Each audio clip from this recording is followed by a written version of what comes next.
he was still speaking, Judas came, one of the 12, and with him a crowd with swords and clubs from the chief priests and the scribes and the elders. Now the betrayer had given them a sign, saying, "The one I kiss is the man.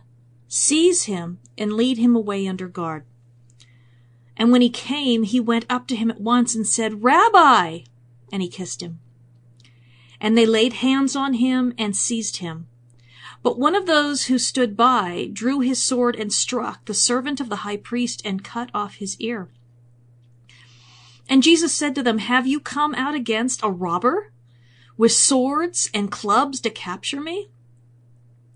Day after day I was with you in the temple teaching, and you did not seize me. But let the scriptures be fulfilled." And they all left him and fled. And a young man followed him with nothing but a linen cloth about his body. And they seized him, but he left the linen cloth and ran away. So last week we had left Yeshua, you may call him Jesus, praying 3 lamentation prayers. We had the disciples failing to keep vigil 3 times. And in a few weeks we will see Peter's 3 denials. Last week we also saw the official end of the way discourse. Yeshua says, "Let us be going. My betrayer is at hand." And although the word used is not hodos, as it has been, the sense is clear enough. There will be no more teaching, no more preparation, no more anything until after the resurrection. We left off at a cliffhanger for the disciples last week on 2 things. Who are the sinners? Still congested. The hamartolos, the rasha in Hebrew, aka the wicked, who do not get pardoned. And who is the betrayer? The paradidomi, the one who hands a man over to judgment, and usually into the hands of Gentiles when the word is used in the prophets in the Septuagint, which is the Greek translation of the Hebrew scriptures, a few hundred years before Yeshua was born. Now, this week we're going to find out the answer to both of those questions in the first verse. So we're going to have to learn a bit about the temple establishment and the Sanhedrin next week. We'll have to learn even more next week. But we'll also have a bit of review about the oil press cave of Gethsemane, just in case you missed it, or forgot, or fell asleep while listening to me drone on. It happens, hey, if those disciples can fall asleep with Yeshua nearby, then how am I going to stand a chance of keeping people awake? All right. Good morning. Well, it's morning here. I am Tyler Dawn Rosenquist, and welcome to Character in Context, where I teach the historical and ancient sociological context of Scripture with an eye to developing the character of the Messiah. If you prefer written material, I have 6 years' worth of blog at theancientbridge.com, as well as my 6 books available on Amazon, including a 4-volume curriculum series dedicated to teaching scriptural context in a way that even kids can understand it, called Context for Kids. I think most of my readers are adults. And I have 2 channels on YouTube with free Bible teachings for both adults and kids. You can find the link for those on my website. Past broadcasts of this program can be found at characterincontext.podbean.com, and transcripts can be had for most broadcasts at theancientbridge.com.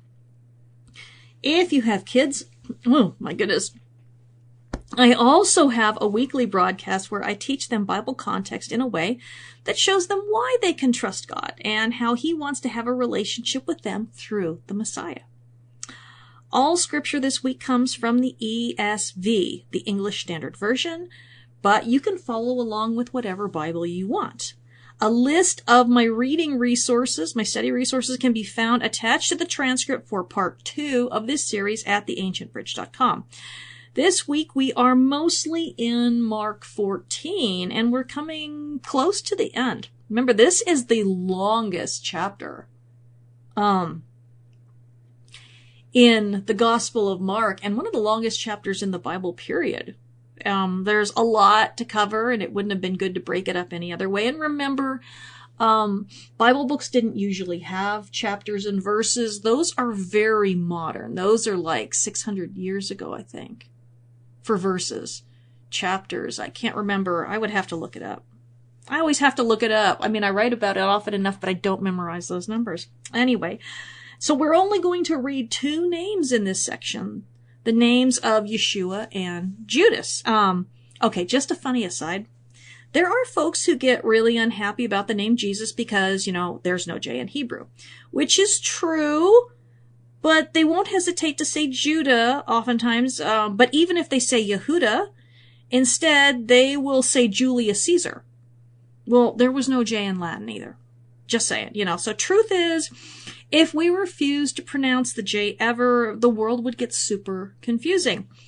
The J isn't pagan, just modern, like indoor plumbing. And I am not ashamed to admit how fond I am of that. Especially since we had a foot of snow dumped, in the last week of December, and I would be tempted to hold it until spring if I had to go out in that. So, as I told you last week, and I'm recording this in January, I always record things like, oh my gosh, a month or more ahead of time because, sometimes, you get sick or you're studying. It takes you longer to study than, normal. And then it's like you're getting closer because like, I got to come up with a broadcast. So anyway, yeah, it's January right now.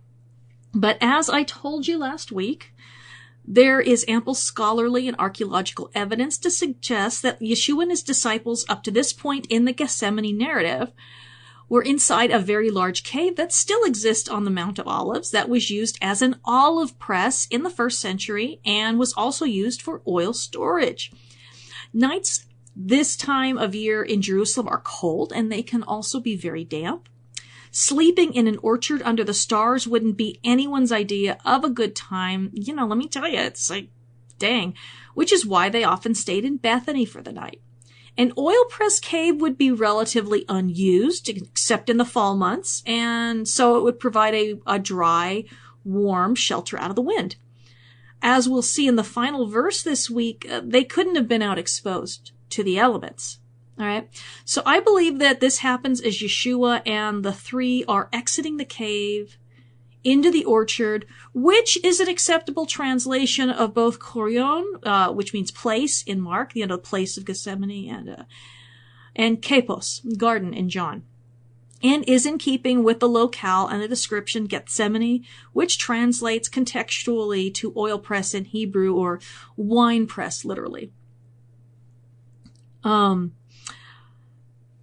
Verse 43, and immediately while he was still speaking, Judas came, one of the 12, and with him a crowd with swords and clubs from the chief priests and scribes and elders. So with one fell swoop, a lot of Yeshua's predictions come to pass. Okay.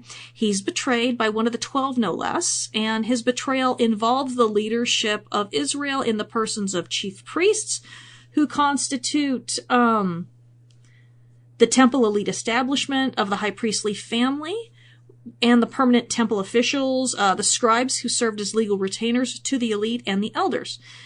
These 3 together are often suggestive of the formal Sanhedrin council, or at the very least, the high priest's inner circle. The family of Annas, the father-in-law of Caiaphas and former high priest himself, along with his number of sons, also having served briefly in this position, they were very corrupt and collaborators with Rome. The high priesthood was bought and paid for in exchange for rights to a piece of the Temple Mount business action and the power that came with it. But make no mistake, they were Roman collaborators getting rich off the backs of normal everyday Jews. And this wasn't every elder in Israel or every scribe, but the group of them together is representative of the whole of Jewish leadership in the rest of Yeshua. And there are people who also ask why Judas, should be considered guilty when he was, destined to do this. And it really is a complication a complicated question, excuse me. Judas had free will. There are no puppets in the Bible, okay? I don't know how Yahweh knows all, but he knows all, okay? Judas was going to do this, but he also had the choice not to. Yahweh never makes anyone sin, but he does routinely use sinners throughout the scriptures when his people need to be disciplined. Look at Joshua, Judges, Kings, Chronicles, and the prophets. Yahweh uses the wicked to discipline the rebellious. However, that doesn't mean he endorses their actions or their excesses. Those whom Yahweh uses to punish his people always face wrath later on for how overboard they go in going after Israel. Not too different from James and John wanting to call down fire from heaven on the Samaritans over, a slight. Maybe the Samaritans deserve some discipline, but not genocide. They didn't understand what spirit they were of in wanting that kind of wrath on those people. Same with those who wish we could call down fire from heaven on people who do whatever it is nowadays that offends us, Had a guy this morning saying he wanted to call down fire from heaven on me for teaching lies because I was talking about our need for meekness, humility, and kindness. I personally thought it was a tad bit excessive for essentially agreeing with the Sermon on the Mount for, whatever. A lot of folks are really threatened by any curtailing of their wanting vengeance for themselves instead of leaving it for the Lord as we are commanded. I had to laugh. It's like, what do you want to do? What? Okay. Point proved. Now we see an armed crowd. Okay. And remember, it said that these people were from the leadership, not the leadership. And this bespeaks Yeshua being considered a revolutionary feature, and he indeed was a political figure. He was threatening to the status quo, the recognized authorities, the temple elite. He disrespected Herod for divorcing his wife and marrying another woman, called him an adulterer. In the various Temple Mount controversies of chapter 11 and 12, he just outright messed with everyone. And the Romans, you have to understand, prized order above just about anything. They didn't like chaos. They didn't like to be challenged. They didn't like uncertainty. They bragged about the peace, justice, and order that Augustus Caesar brought to the empire. The fact that they sent so many armed men speaks to this idea that he is no longer simply considered an irritating miracle worker or teacher. Now he's become a threat. And during the Passover season, which often saw uprisings under Messianic pretenders, what there is much speculation about is the makeup of this crowd, and we're going to talk about that in the next verse. Verse 44, now the betrayer had given them a sign, saying, the one I will kiss is the man, seize him and lead him away under guard. Now, although Judas is initially named, from this point forward he is merely described as a betrayer. And as far as honor-shame dynamics goes, being stripped of your name and instead referred to as paradidomi is insulting and dehumanizing. Judas has ceased to be one of the 12 and has become an actor in a larger scheme of injustice. Judas is now nothing but a pawn of the Roman collaborators and barely worthy of further mention. He has given them a sign, which is the word Simon, and this is the only time it ever shows up in the New Testament. However, it shows up in Greek Isaiah 3 times, and when it does, it refers to a banner being raised up for the purpose of being a signal to peoples and nations. Which, if you've studied righteousness and justice language, that's very important. In Greek Judges, it shows up twice, and both with respect to an ambush, and I find that really fascinating. So, what is the signal? Well, despite the full moon, it is dark. And so Judas can't just point. He's going to have to make physical contact in a big way. Judas decided on a kiss, but what kind of kiss are we talking about here? We know from writings in the ancient world that one kissed their superior on the hand or foot. You would kiss an equal on the cheek. Intimates, families and friends, would kiss on the lips. And the text doesn't say how Judas kissed him. Movies go for the cheek, but it might very well have been on the hand. We just don't know. I think we just like to assume the worst case possible scenario, okay? Because it's really impossible to make this any worse than it was, so why the heck not, right? A kiss in the ancient world was a sign of respect and or love. At the very least, you were honoring the other person. No one was going to kiss an inferior. But they would allow an inferior to kiss their hand or foot, depending how inferior, I suppose. I mean, you didn't touch another person's feet lightly because they were, just nasty. I mean, the roads were like veritable cesspools in more ways than one, and that's how you offered guests the opportunity, or that's why you offered guests the opportunity to wash their feet. So a kiss was an act of honoring someone else, but Judas uses it in a hypocritical way, resulting in the complete shaming of Yeshua not only before the gathered crowd as a man who cannot command loyalty even from his known inner circle, but of course over the course of the night and the next day as he's subjected to almost every humiliation you could inflict on a man in the ancient world. But we also have to recall that this was a betrayal of the ancient ethics of table fellowship, which forbade betrayal. This wasn't just a Jewish thing, okay? This isn't Hebraic thinking. It was part of the culture of the ancient world, and that makes me want to bring up a point, okay? Which I almost touched on.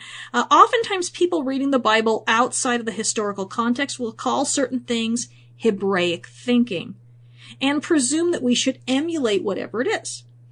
But very little of what we see in the Bible is intrinsically Hebraic.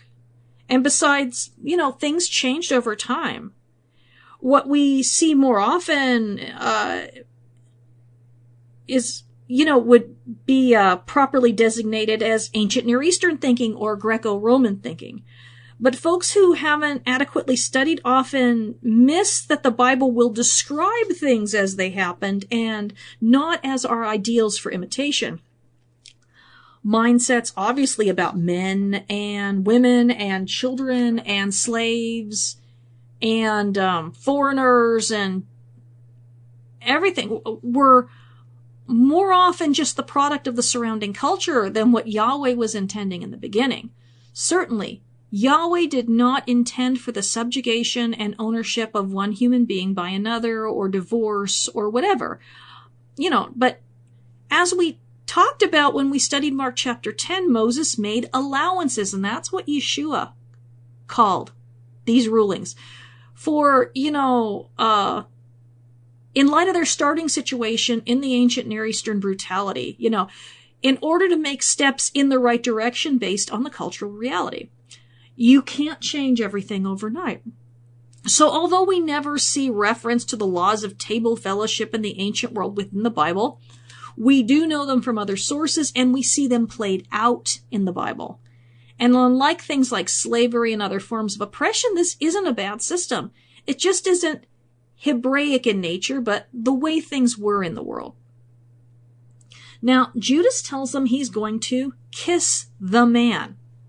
He's not referring to Yeshua by name either, or by his status, and that is our third act of disrespect in one night. He then says to seize him and lead him away under guard. Now, seize is the word krateo. Krateo. I always do that wrong. And is the same word, ironically, as the one used in Greek Isaiah to describe Yahweh taking the hand of the servant in Isaiah 42:6 in the first servant song.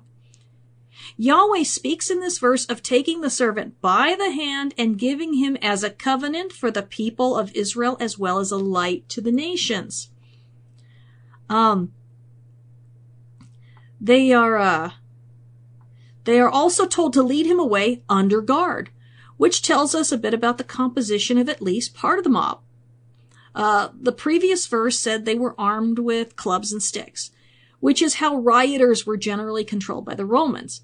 Now, John actually claims that there were members of a Roman cohort here. Certainly not an entire cohort, as that was 600 men, but certainly members of the cohort stationed in Jerusalem at the festivals. But John says that the temple guard was present, to which we can add auxiliary forces and private retainers or bodyguards of the elite. We do know that the servants of the high priest carried clubs from various writings. Josephus mentions it in Antiquities 18.3.2 and Wars 2.9.4, and it's also recorded in the Babylonian Talmud, Pesakim 57a, and Tosefta Menachot 8.21. Verse 45. Oh, man. Excuse me. And when he came, he went up to him at once and said, Rabbi, and he kissed him.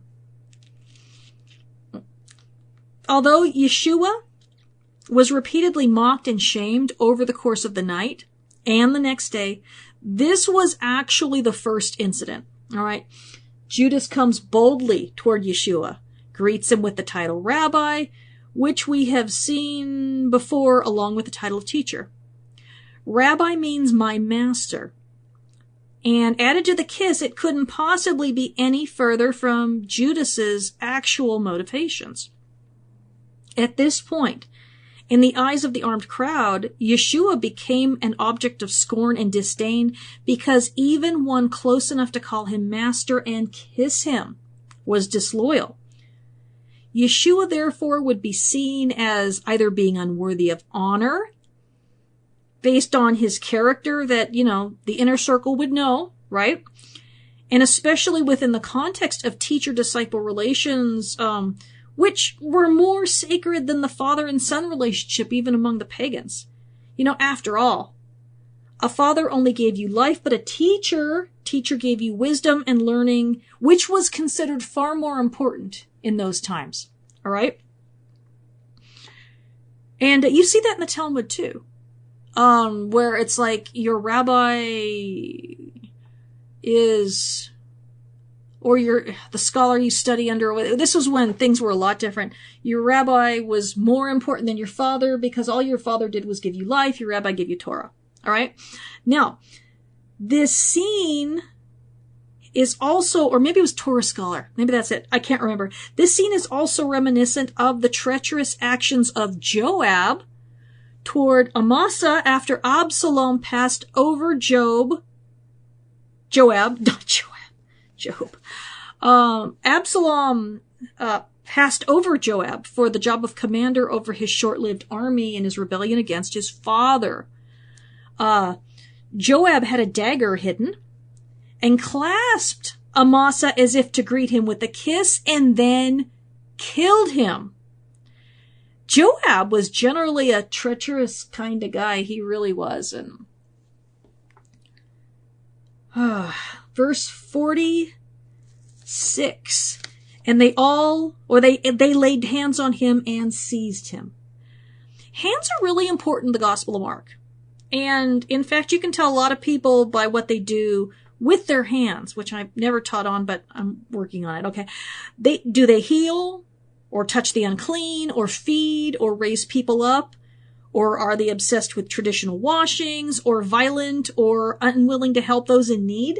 In any event, the laying on of hands is an important show of character in the scriptures, and we learn a lot about a person based on how and what they do with their hands. Okay. Well, we have about a half a minute here, and I don't want to get into the next verse because then we get into the lopping off of the ear by Peter. I guess I should just talk about it.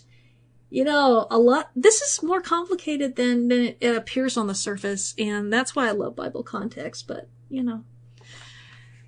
it takes a long time to learn, but it's worth it. Anyway, we'll be back in a few minutes.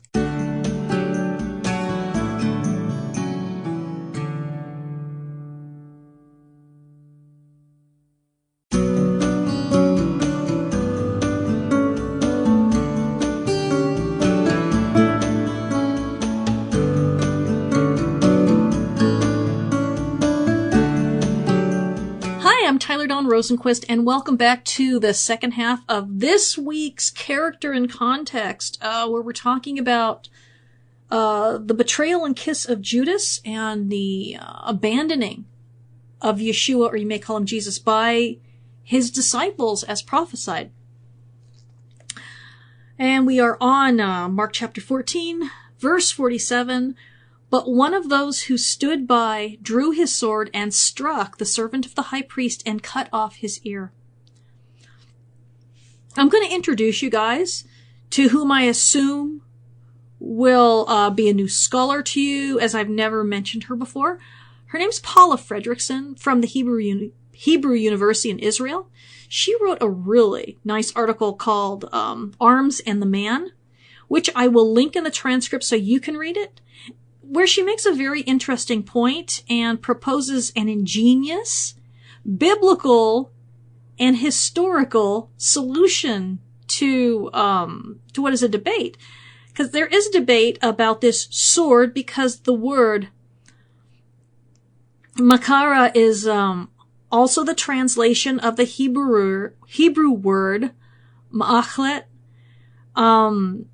which is what Abraham used for the Akedah, the binding of Isaac in Greek Genesis. So although it can and usually does translate the word hereb, meaning sword, we have to consider the Passover context and how the author of Mark was writing this out very deliberately as the Passover being completely redefined in a final fulfillment in Yeshua.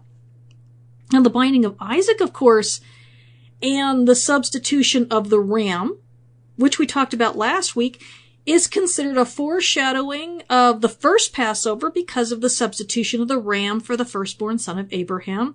Yeah, I know about Ishmael, but for the purposes of inheritance rights, Isaac was credited as being Abraham's only son. Now, Fredrickson, she points all this out because of the often asked question, if they were carrying swords, if even a few of them were, why weren't they either arrested along with Yeshua or hunted down later by Roman authorities? And it is a very good question. Now, her premise is founded on a few historical knowns. One, although Rome was an occupying force, they really were as hands-off as possible, and they were only ever in Jerusalem for uprisings or festivals as crowd control. Pilate was known to only be in town when he absolutely had to be. Otherwise, he was in Caesarea Maritima, also known as Caesarea by the Sea, where he was headquartered. It was the priest and the temple establishment who really ran Jerusalem.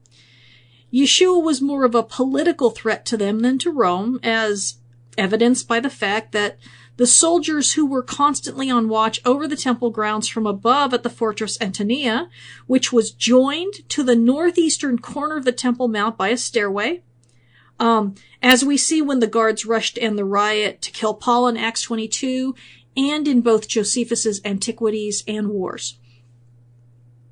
But despite the brouhaha, as Yeshua is challenging the establishment, they leave him entirely alone because they didn't see him as a threat to their own interests. That will change, and we will get to that in chapter 15. But if Yeshua in any way seemed to be the leader of a genuine armed rebellion, of a bunch of guys spending the night on the Mount of Olives during the Passover celebration, Rome would have been much more interested, and we know from John that there were at least some Roman guards there. But Yeshua wasn't that kind of Messiah, even if his followers had their hearts set on it. How about the sword? And here is where she makes her point and ties it to the Akedah, because as part of the Passover, for every group of 10 people, male, female, and child included, there would be one lamb that needed to be slaughtered with a special sort of knife used for that purpose.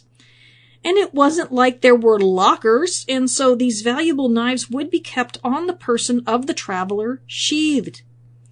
We know that Yeshua was there with the now 11 plus we don't know how many more other disciples, okay? We We know that 2 went to prepare the Passover, and so those 2 would have knives. Like many offerings, the offerer would actually perform the slitting of the throat of the animal, and as long as the priest caught the blood, it was a valid slaughter. In fact, there were so many slaughters being performed that it was a necessity that the priest be relieved as much of the work as possible. And the Romans wouldn't have thought twice about 10% of the people at Passover walking around with such knives.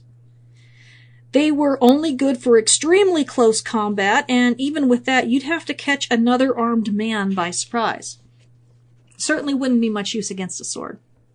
So according to Fredrickson, the disconnect with the Passover theming occurred when the text was translated into Latin in the late 4th century, and Macara came gladius. All right, the classic gladiator sword. And once people have that picture in their mind, it's hard to consider anything even less formidable. Anyway, I thought this was really interesting, and I hope you will check out her article.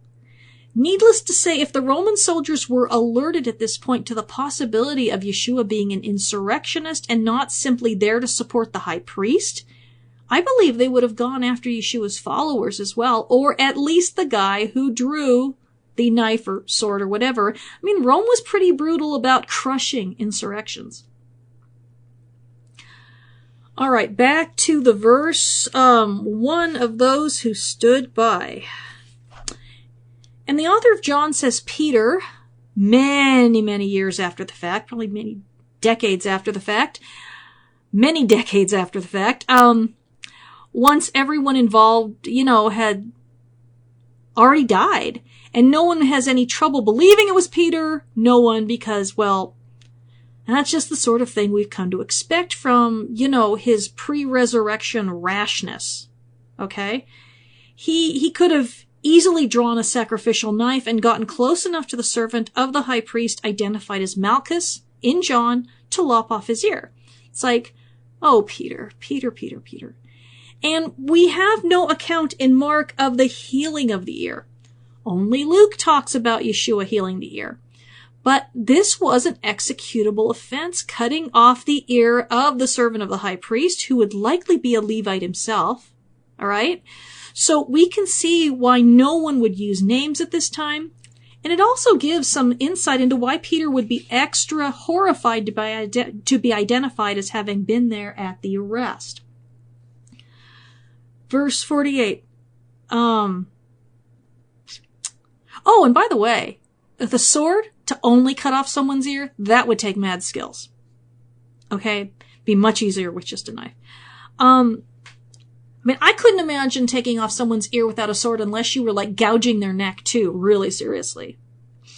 Verse 48, and Jesus said to them, "Have you come out as against a robber with swords and clubs to capture me?" First thing of importance I want you to note, if Peter was hoping to draw Yeshua into a violent confrontation, then he failed miserably. Yeshua is not like a zealot, wanting insurrection against Rome. Yeshua didn't come to judge, but to preach the kingdom of heaven, to heal the sick, feed the poor, teach the gospel of the kingdom, to do battle with the forces of Satan. But he didn't come to wage war in the flesh or against flesh. Yeshua came to do battle with sin and death on their own turf and to empty them out of their authority. Okay? Mark has always portrayed Yeshua as a mighty warrior, the Yahweh warrior of Isaiah, but not as the kind of warrior the Jews, were expecting or even wanting. Everyone prefers violence to peace. The crowd came ready for a fight, but Yeshua adamantly refuses to engage. When he addresses the crowd, he's making a statement to everyone that there will be no violence sanctioned by himself. All right? Now, Yeshua flat out asked them why on earth. They're coming after him as though he is a lestes, or a social bandit. It is debated if he could also be referring to an insurrectionist. He is most certainly unarmed, as he sent others to prepare the Passover lambs for himself and his disciples. His disciples were all in the cave sleeping, and one was even in his undergarments. Likely they were stumbling out of the cave as the crowd gathered, groggily, wondering what on earth was happening and why Judas, who they trusted with the money bag, was with the crowd and not with them. This group had obviously come ready to fight the lot of them. And Josephus talks quite a bit about social banditry of that time, and later as men who had lost their lands due to heavy taxation and poverty were harassing the wealthy classes. When Josephus uses the word lestes, he's referring to these sorts of Robin Hood types. In essence, Yeshua is shaming them by pointing out that they've come after a bunny rabbit with a howitzer. He will not lift a finger against them, and they never had any reason to suspect otherwise. He had never given them any reason to suspect otherwise. Day after day I was with you in the temple teaching, and you did not seize me. But let the scriptures be fulfilled. In other words, if I was really being subversive, you would have taken me on the spot as I was teaching in the temple courtyard. You would never have allowed me to defile holy ground through actual blasphemy or anything else that would have encroached upon the holiness of that space. But you didn't. You waited until everyone was inebriated and sleepy from having eaten well. And it's a harsh, really shaming sort of rebuke. Yeshua knows that they're behaving in a dishonest and cowardly manner because they couldn't act in the open. Yeshua was well thought of at this point by everyone except the elites, whom he had condemned and shamed in the temple controversies. Every single controversy was met with silence from the accused because they could not argue with him. To even do so would be to validate the attack, and they couldn't afford the loss of honor that that would entail. And I have to say that if someone was going to be stirring up insurrection, it's very doubtful they would have done it on the Temple Mount. They would have done it in the city. They would have done it probably at the gates to the city, and especially at the gate that the Galilean pilgrims would have taken in to see. All they would have had to do is stay there and incite people, but they didn't. All right. Yeshua says, but let the scriptures be fulfilled. That word translated fulfilled is plero, and it has the sense of something being satisfied or filled up, but it is also often used as a word in scriptures about the ordination of priests. In other words, something is being made whole and finding completeness in some way. Verse 50, and they all left him and fled. On cue, not only scripture, but Yeshua's interpretation of it was fulfilled. We covered that last week, but let's take another look at Zechariah 13:7. Awake, O sword, against my shepherd, against the man who stands next to me, declares the Lord of hosts. Strike the shepherd, and the sheep will be scattered. I will turn my hand against the little ones. If you recall the context, this was spoken earlier in that chapter. On that day there shall be a fountain opened for the house of David and the inhabitants of Jerusalem, to cleanse them from sin and uncleanness.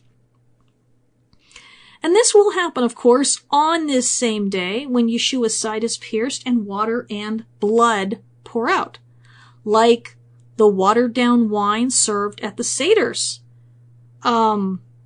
Also like the water and wine poured out together at the water pouring ceremony, all right? But also do not forget, in the very next chapter, there is vindication and victory, and they all ran. And as far as the next chapter, I'm talking about Zechariah chapter 14, not Mark chapter 15. Gotta wait for chapter 16 for that. But, and they all ran, except one, as we will see, but we shouldn't scoff at them as cowards because we would have done the same thing, I imagine. As Yeshua told the three, the spirit, the intention is willing, but the flesh is weak. None of us can control how we will respond in the moment of crisis. Our intentions are always admirable, at least in our own minds, and brave, but our follow-through is another story. I just can't make grandiose predictions about my own behavior anymore. You know, I've learned my lesson because I can be an absolute idiot. And they had advantages that we don't have. They were with him for a long time, day and night, and heard him teach firsthand and saw the miracles and even worked miracles themselves. But this was pre-cross and pre-resurrection and pre-Pentecost. There was no new creation kingdom existence. Not yet. Yeshua knew that. Yes, they drank the wine of the new covenant. Yes, they ate the broken bread of his body. Yes, they swore oaths. But they were kids, confronted by the highest authorities in their world, and Yeshua was not taking up arms to defend himself or them.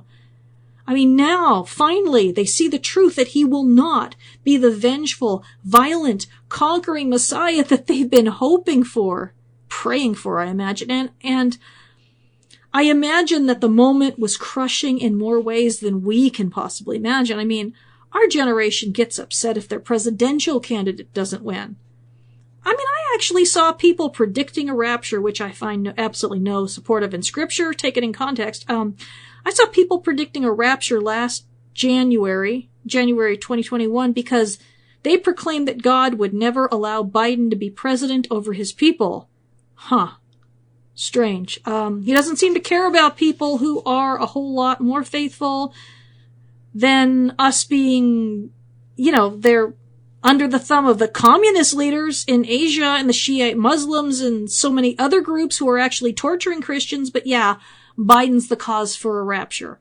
Dang. I mean, it's like people don't have any perspective of what people are dealing with outside of this country who are Christians. And if they are expected to endure, we can put up with 4 years of Biden, okay? I mean, seriously, come on. Now, verse 51, and a young man followed him with nothing but a linen cloth about his body, and they seized him. Now, this young man is a bit different. He actually sticks around and follows after the group. And that's pretty brave, I've got to say. Everyone else is gone, and he came out of the oil press cave wearing only his undies. Leaving the cloak he was sleeping on, and he was also sleeping in it, back in the cave. He got up too quickly, all right? And they actually grab and try to apprehend. Now, I think it's obvious that he wasn't armed like Peter was, because all he had on was his undergarments. And to his credit, he doesn't bolt until he's actually physically in danger. And you know what? Good job, guy. Verse 52. But he left the linen cloth and ran away naked. We talked about this last week. And I haven't seen this in a commentary anywhere. It just occurred to me, but I find it interesting. This account of leaving behind a linen cloth. Especially if a cave is involved. Because, you know, that would seem to foreshadow Yeshua leaving behind his linen burial cloths, as recorded by John, and leaving behind an otherwise empty cave. Maybe it's just me, and this is some sort of fanciful bit of wishful thinking. I mean, you know, after all, Yeshua didn't run away, nor was he naked. But it's a very Jewish thing to do with even less to go on. Yeshua leaves the cave, different cave, clothed in dazzling white and triumphant, totally vindicated of the charges against him, and all of his prophecies about himself fulfilled. And his disciples leave the cave, right before they confirm all that was said against them at the Seder, that one would betray him, one of the 12, and that they would all run away and abandon him. You know what? I'm actually liking this more and more the more I think about it, okay? Because again, it's contrasting the disciples as faithless Israel pre-resurrection with Yeshua, the faithful suffering servant, the arm of the Lord, the Yahweh warrior who is perfectly obedient and who fulfills the calling and commission of Israel in the world to bring both Israel and the nations to the worship of Yahweh. So the gospel of the kingdom, the good news of the encroaching reign of Yahweh over the earth will go out to the four corners through the inaugural work of Yeshua, the salvific work of the cross. The greater exodus that will free not only just one people, like the original Exodus, only freed the children of Abraham plus, whoever decided to leave Egypt with them, the mixed multitude. But the greater exodus will free not just one people, but all nations from the Pharaoh of sin and death. And I like that. I really do like it. Even if it's totally bogus. I mean, not that the story is bogus, but that my take on it is, bogus. Anyway, we all have our little things that we look in there and we go, oh, and say, well, maybe it's true, maybe it's not. Maybe I've stretched it too far. Anyway, okay. I'm babbling. We have 2 or 3 or 4, I think do we have 4 or 5 teachings left in Mark 14? And I'm not sure yet because there's a lot of background to cover next week, explaining about the Sanhedrin and if the gathering at Annas' house was a true Sanhedrin or just his cronies forming a bait den, which would have had Sanhedrin members sympathetic to the high priestly family and, the rest of the temple establishment, on it, ensuring a verdict. People who owed their wealth and authority to Annas and to Rome. Scholars have some really interesting things to say, and we're going to debate whether or not it was as much of a kangaroo court, a fixed trial as some have made it out to be, or if they did actually follow some procedures correctly. Honestly, it's going to be, it's going to be quite the mixed bag, and there's a lot to cover. If you have a commentary on Mishnah Tractate Sanhedrin, and so that would be the Gehati, the JPS, the Art Scroll, those are all good commentaries. You might want to read that to get some ideas of what they believed were the standard courtroom procedures almost 200 years earlier when the trial took place. But make sure you don't just read a Mishnah. Read it with a commentary. Because the Mishnah was I call it an Ivy League scholarly intellectual, document not meant for duffers like you and me who aren't already intimately connected with what was going on in the Jewish world then. A lot of times they would say this or that, and it would be like in shorthand. And if you don't understand the background, you're going to come to the wrong conclusions. I mean, I do. And that's why you need a commentary. It's really important. You can find the Mishnah on Sefaria.org and things like that. And you can find the Gemara, which is the Talmudic commentary on the Mishnah. So, anyway, there are options, but if you really want to study this sort of thing in detail, you need a commentary. And even then, I'm going to tell you that it wasn't written during the first century. It was written almost 200 years after these events. And so a lot of its opinions, they didn't know. They were living in an entirely different place in an entirely different way. And it may be that a lot of stuff that was in the Mishnah is idealistic. Could be. Anyway, okay, so Peter's denial. I think we're going to do that in 3 weeks. And I hope I've given you some food for thought as to why he might have been more eager to deny Yeshua, even after loving him enough to show up.